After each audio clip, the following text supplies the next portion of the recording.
Entrevista Venevisión. Líder en opinión. Por tu canal independiente, Venevisión. Muchísimas gracias por acompañarnos en Entrevista Venevisión. Ya estamos listos para iniciar nuestra conversación con el invitado del día de hoy, Eduardo Fernández, presidente del IFEDEC. Gracias por estar con nosotros. Muchas gracias, Hendrina, por la invitación. Es muy interesante su presencia en el estudio, sobre todo a la luz de analizar lo que sucedió el día de ayer en materia electoral. Hay muchas lecturas que hacer, sobre todo en las bases políticas, también hacer los análisis numéricos y sobre todo el análisis de la interpretación que tiene la sociedad el día de hoy con lo que sucedió en la elección de la Asamblea Nacional Constituyente. ¿Cuál pudiera ser su balance? Bueno, mire, yo creo que tengo el deber de hablar con mucha claridad. Ayer se perpetró un fraude a la Constitución. Ayer se perpetró un fraude electoral. Y esto es muy grave. No solamente es grave para el gobierno, es grave para la oposición, es grave para la nación venezolana, para el país. Porque hoy los venezolanos amanecemos en una situación todavía más precaria y todavía más grave que lo que estaba ocurriendo hasta ahora, que ya era suficientemente grave. Yo quiero, sin embargo, hacerme solidario del sentimiento nacional que existe en este momento y predomina en el ánimo de los venezolanos. Luchar por la democracia. La lucha por la democracia no debe descansar. Nosotros tenemos derecho a vivir en democracia. Luchar por el respeto a la Constitución. Luchar por resolver los problemas económicos y sociales. Son gravísimos los problemas económicos y sociales. Es gravísimo el problema del hambre y del desabastecimiento. Y con lo que pasó ayer, la situación se agrava más todavía. No se resuelve, sino que se agrava. Permíteme que yo recuerde que hace exactamente 25 años yo estaba en este mismo canal enfrentando y condenando una violación a la Constitución. Era un intento de golpe de Estado el 4 de febrero de 1992. Vine en la madrugada a Venevisión, los canales de Venevisión me dieron hospitalidad para hablarle al país y decir, esta violación a la Constitución es muy grave. Ese es el origen de todos los daños y todos los sufrimientos que el pueblo venezolano ha tenido desde entonces, 25 años. Hoy vengo también a este mismo canal a condenar el golpe de Estado que significa la violación de la Constitución, porque la convocatoria a la constituyente se hizo en una clara violación a la Constitución y porque lo que ocurrió desde el punto de vista electoral es algo que no tiene ninguna seriedad. Y es una mentira, y la mentira tiene piernas cortas. El pueblo venezolano no se le puede engañar diciéndole, fueron multitudes a votar, cuando el pueblo venezolano fue el testigo de que las calles estaban desiertas y las mesas estaban desiertas. Yo tengo contactos de amigos de confianza en cada uno de los estados del país y en cada uno de los municipios del país. Tuve comunicación telefónica durante todo el día y me decían, mira, esto está desierto. Ahora, el gobierno no entiende que no se puede gobernar contra la voluntad de la abrumadora mayoría de los venezolanos. Desde el punto de vista numérico, la cifra que presentaba ayer en el primer boletín oficial la presidenta del CNE, Tibisay Lucena, sobrepasa los 8 millones de electores. En específico son 8.089.432 electores los que ella dice participaron el día de ayer en el proceso electoral. Si hablamos de la solidez numérica del chavismo, vemos que en el 2012 Chávez obtuvo 8.191.132, en el 2013 Maduro 7.505.338 y si tomamos como referencia el último proceso electoral, el PSUV en la elección de la Asamblea Nacional en el 2015 obtuvo 5.622.844 votos. Estas variaciones numéricas, ¿cómo se pueden interpretar hoy cuando muchos estudios de opinión hablan de la caída de la popularidad del presidente Nicolás Maduro? Mira, Hendrina, es que yo no le puedo dar ninguna beligerancia a esa cifra, porque repito, es un hecho evidente, público y notorio, pero no fue un hecho que ocurrió en los países escandinavos, es que ocurrió aquí en Venezuela. Es que los venezolanos fuimos testigos del grado de participación popular, es que esto se parece mucho, desgraciadamente digo yo, a la maniobra electoral que hizo el último dictador que habíamos tenido nosotros y que pensábamos que era la última dictadura, que fue el general Pérez Jiménez, Marco que Pérez inventó Jiménez. un plebiscito que se perpetró el 15 de diciembre de 1957, y también entonces el gobierno puso en cadena todos los medios de comunicación social. Había una hegemonía mediática parecida a la que vimos ayer, y en todas partes decían las inmensas multitudes, los venezolanos han ido a aclamar al general Pérez Jiménez. Pues un mes después el general Pérez Jiménez tuvo que hacer sus maletas y tuvo que irse. Ahora bien, ante eso que usted señala como una inconsistencia numérica y unas cifras que no se corresponden a la realidad, ¿qué debería hacer la oposición venezolana? Pedir una auditoría, porque Diosdado Cabello aseguraba hoy, candidato electo a la Asamblea Nacional Constituyente, que estas cifras eran 100% auditables y establecía el contraste con lo sucedido con el llamado plebiscito desarrollado por la Mesa de la Unidad Democrática, donde se quemaron las actas y los libros. Él decía, no vamos a quemar las actas, no vamos a quemar los libros, ahí están los datos. ¿Debería hacer una auditoría de estas cifras? Mira, lo que es importante es que tanto el gobierno como la oposición tomen en cuenta de que quien está sufriendo es el pueblo, son los ciudadanos. Tanto el gobierno como la oposición tienen que revisar qué está ocurriendo, que desde hace 18 años se viene deteriorando la calidad de la vida de la población. Cada día hay más hambre, cada día hay más desesperación, cada día hay más angustia porque no se consiguen las medicinas, por la situación de inseguridad, por la incertidumbre, por la desesperanza.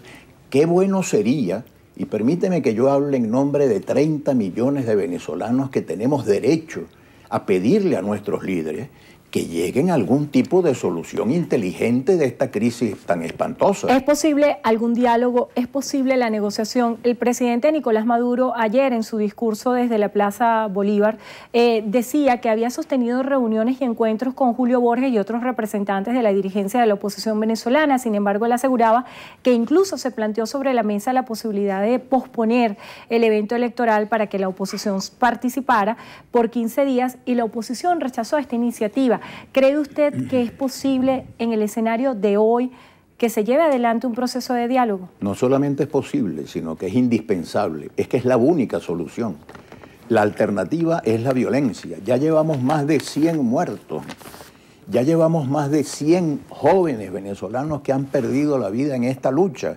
Yo creo que el gobierno y la oposición tienen que revisar qué errores estratégicos están cometiendo, porque el gobierno tiene 18 años gobernando mal y la oposición tiene 18 años tratando de cambiar al gobierno y ha utilizado distintas estrategias y como que no han funcionado. En consecuencia, lo que se impone es una reflexión de que por encima de cualquier interés, el gobierno parece que el único interés que tiene es mantenerse en el poder.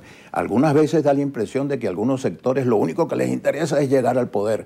Pero ¿qué pasa con los venezolanos? ¿Qué pasa con las familias? ¿Qué pasa con las madres venezolanas que tienen la angustia de que no pueden llevarle comida a sus niños?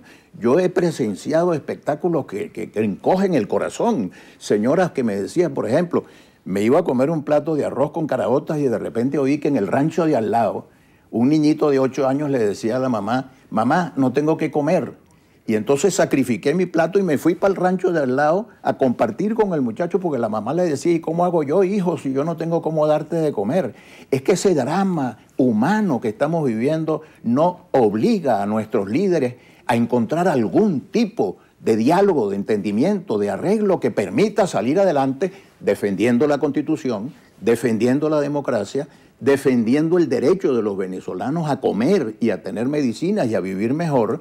Esos son los temas que están planteados sobre la mesa. A la luz de ese escenario que usted describe, ¿cuáles serían los dos planteamientos, uno para el gobierno y otro para la oposición, que usted haría? En el sentido siguiente. El gobierno ha dicho en reiteradas ocasiones que la Asamblea Nacional Constituyente es la iniciativa que da respuesta a todo, al problema de la alimentación, al problema de la medicina, de la inseguridad. Ahora tienen la pelota de su lado. ¿Por dónde deberían comenzar? Y para la oposición, ¿cuál debería ser la estrategia política en torno a todo lo que está en desarrollo?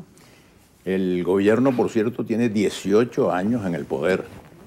y está influyendo en la política venezolana desde hace más de 20 años, 25 años.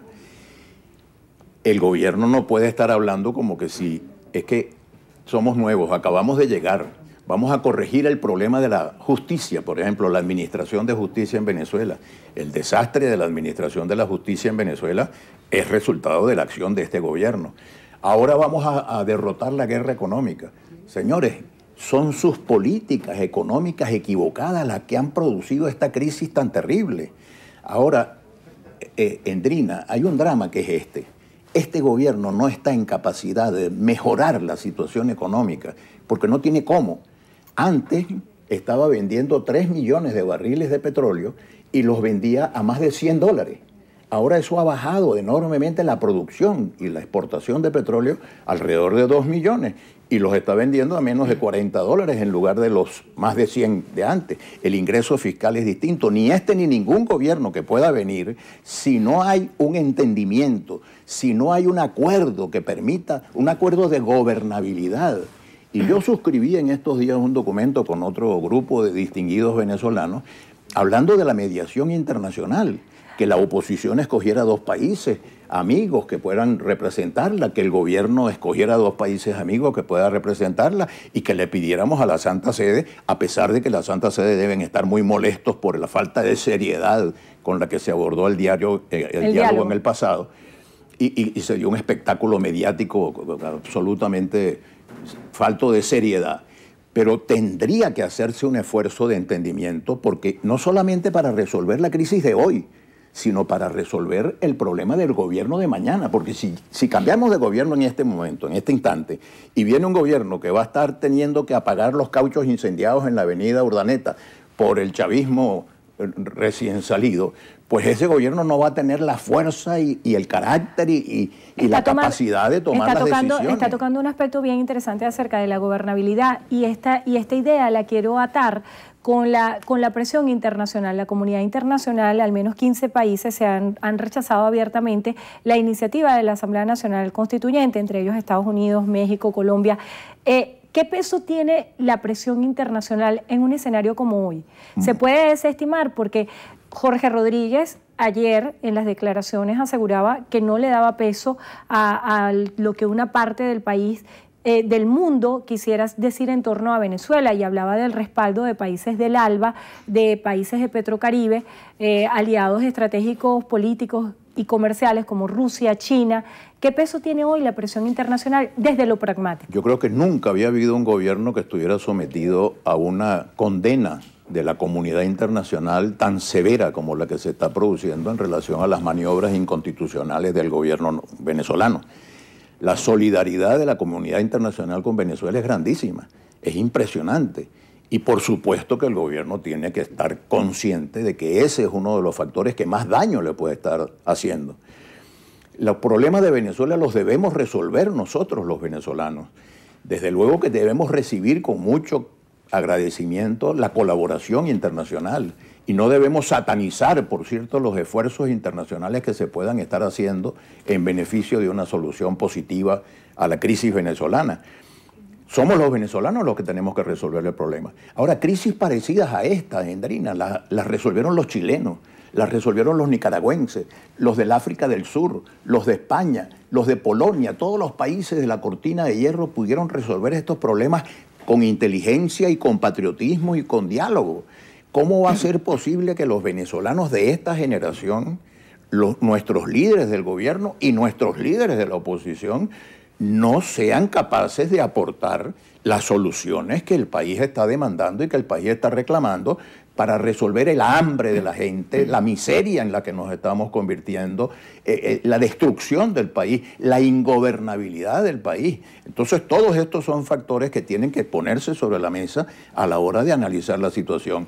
No es porque tú tienes muchas ganas de ser presidente de la República o porque tú tienes muchas ganas de mantenerte en la presidencia de la República. Esa es una consideración absolutamente subalterna. Lo importante es Venezuela y los venezolanos. Se nos está agotando el tiempo y quiero abarcar varios temas. A partir partir de este momento, la Asamblea Nacional, ¿qué rol ocupa? Hoy declaraba Julio Borges en representación del Parlamento y decía que ellos iban a seguir ocupando los espacios y que a partir de este momento Venezuela estaría más aislada. ¿Es posible la convivencia de la Asamblea Nacional con la Asamblea Nacional Constituyente? Es que yo creo que la Asamblea Nacional Constituyente simplemente no existe. Eso es una ficción. Lo que existe es la Asamblea Nacional que se eligió en diciembre del año 2015. Desgraciadamente no creo que se ha administrado suficientemente bien ese enorme capital político que fue el triunfo electoral de diciembre del 2015. Creo que se han perdido muchísimas oportunidades. ¿Cuál pudiera ser el error más importante que ha cometido la oposición venezolana? Yo creo que la cosa... A mí no me gusta estar en público haciéndole críticas a la oposición porque yo soy un venezolano que milita en la oposición a este gobierno. Pero sin duda yo desearía que hubiera más coherencia y sobre todo que tuviéramos claro que el interés nacional es el que debe prevalecer, que no son los intereses de los partidos, que no son los intereses de los líderes, que es el interés de la nación venezolana y de los ciudadanos venezolanos lo que debe estar por encima de cualquier otra consideración. Y que, por tanto, el triunfo de diciembre del 2015 no debía ser el triunfo de un partido o de un grupo de partidos, sino que tenía que ser un triunfo de la nación y poner a la Asamblea Nacional inmediatamente al servicio de la nación, del interés nacional, no de intereses personales o intereses partidistas. Ahora, ¿qué tenemos por delante? Yo quisiera decir esto antes de que termine el tiempo. Venezuela tiene salida. Si los polacos y los rusos y los alemanes y los chilenos pudieron resolver sus problemas, nosotros que tenemos una maravilla de país, que tenemos mucho potencial para recuperarnos económicamente, también tenemos solución. Y yo apelo a la inteligencia de nuestros líderes. El pueblo venezolano ha dado una gran demostración, dio una buena demostración cuando concurrió a la convocatoria para la consulta nacional el día 16 de julio. Y dio una buena demostración ayer cuando, a pesar de todas las presiones y de todas las amenazas, porque es indignante que gente del gobierno amenace a la gente con quitarle la comida o con quitarle el empleo si no tienen una determinada conducta política. Eso no es admisible, no es democrático. Ahora bien, mientras estamos haciendo todos estos análisis acerca de lo que sucedió el día de ayer, está en desarrollo un lapso que está corriendo para la inscripción de las candidaturas a las regionales. ¿Cómo se prepara la oposición venezolana para este proceso que se inicia el próximo lunes, 7 de agosto? Pues la verdad es que yo creo que la oposición va a tener que hilar muy fino a ver qué es lo que va a hacer, porque habiendo invocado el 350, el artículo 350 de la Constitución, habiendo invocado el artículo 333 de la Constitución, acudir ahora mansamente a las elecciones de gobernadores. Yo soy participacionista, yo siempre creo que fue un gran error cuando la oposición se abstuvo de ir a las elecciones. ¿No piensa que fue un error no haber participado en este proceso de Asamblea Nacional Constituyente? Era muy difícil, mira, la violación a la Constitución era tan grosera que era muy difícil conectar esta constituyente inscribiendo candidatos y participando. Pero déjame decirte una cosa, yo creo que si la oposición hubiera participado, la oposición hubiera ganado la elección. Lo que pasa es que el gobierno lo puso de tal manera que era una vergüenza participar en una cosa que estaba violando flagrantemente los artículos 347, 348 y 349. ¿Pero debe o no participar la oposición en las regionales? Creo que es una decisión que le corresponde a los partidos, que son los que van a tener que postular sus candidatos, pero repito, lo menos que podemos reclamarles es que tengan coherencia. Vamos a ver cómo manejan el tema de haber invocado el artículo 350 y el artículo 333. Muy agradecidos con su presencia aquí en el estudio. Gracias por estar con nosotros en Entrevista Venevisión. Gracias por la invitación. Y gracias a ustedes también por habernos acompañado. Eduardo Fernández, presidente del IPEDEC. Vamos a hacer una breve pausa y continuamos con más.